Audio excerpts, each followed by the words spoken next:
presentar la siguiente infografía de mecánica de fluidos y termodinámica en la que hablamos de la fuerza debido a fluidos estáticos.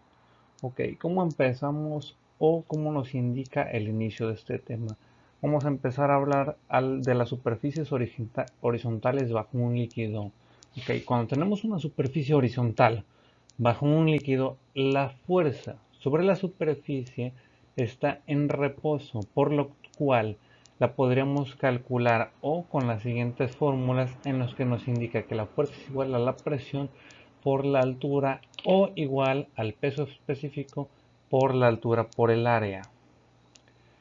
Esto normalmente nos deriva a otros temas, también conocidos como los que son las áreas planas sumergidas en general, que aquí tiene un pequeño apéndice para que se puedan ver los conceptos básicos que vienen y que estudiamos en el libro.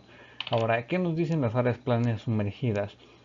Nos dice que están relacionadas con el efecto del peso del fluido sobre la superficie que lo contiene. Por ejemplo, como se puede ver en la imagen, tenemos un área plana que está sumergida y está soportando una cantidad de agua.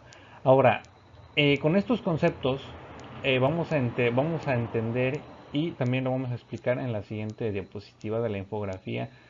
Algunas cosas que venimos a trabajar como son los centros de presiones, ok, en los que, por ejemplo, aquí sobre las áreas planas los trabajaríamos diciendo que el centroide del área es el punto en el que el área se balancea si fuera suspendida, es decir, es el centro de masa o gravedad del cuerpo cuando está siendo afectado por esta fuerza, mientras que S es la línea perpendicular o de inclinación junto con el ángulo.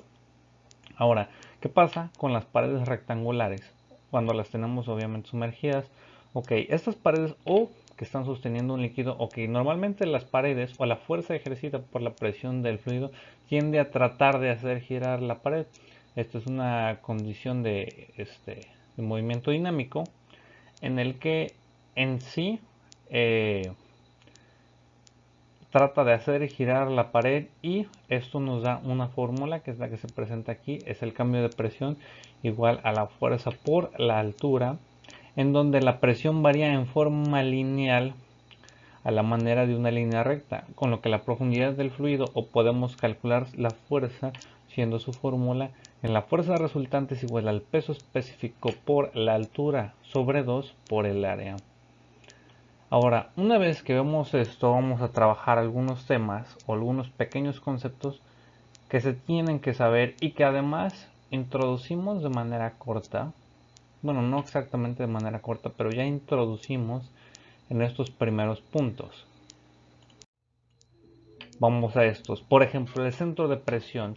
Ya habíamos visto o hablado del centro de presión en la diapositiva anterior, en las áreas planas, por ejemplo. Pero, ¿qué es el centro de presión?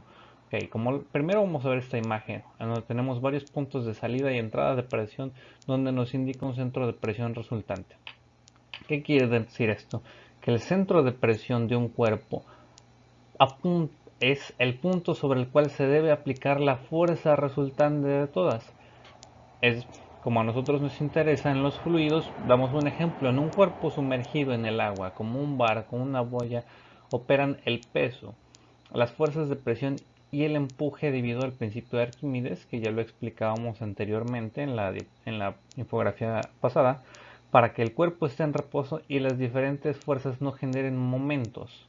Estos deben estar alineados.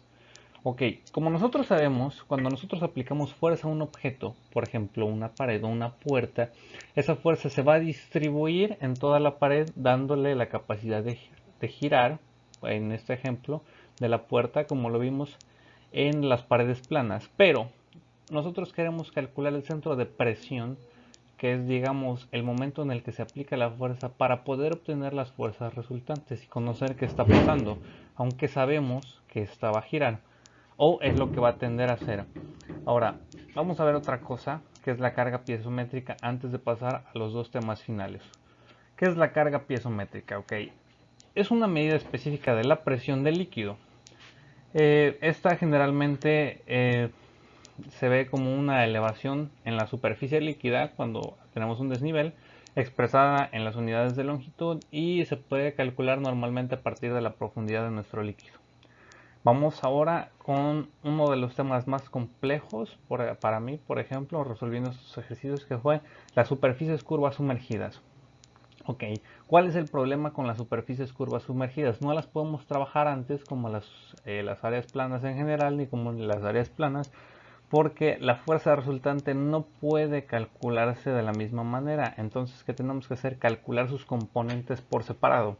Aquí tenemos un principio algo curioso, que cuando la superficie sumergida está de forma horizontal, con la forma aparente de una cuña o de una rejolla bajo un líquido, las componentes horizontales y verticales se van a igualar. Entonces solamente tenemos que calcular una de sus componentes. Pero cuando no es así, tenemos que trabajar sobre ambas. Tanto componente horizontal, que es la fuerza hidrostática en la proyección vertical de nuestro esquema, aquí como lo podemos ver en las imágenes, y la componente vertical, que es la fuerza hidrostática también sobre la proyección horizontal más el peso del fluido. Y esto lo obtenemos con las fórmulas que tenemos aquí. Fx es igual a la fuerza resultante y la fuerza resultante es el peso específico por la presión por el volumen. Muy bien, me parece que esos serían todos los temas por ahora. Gracias.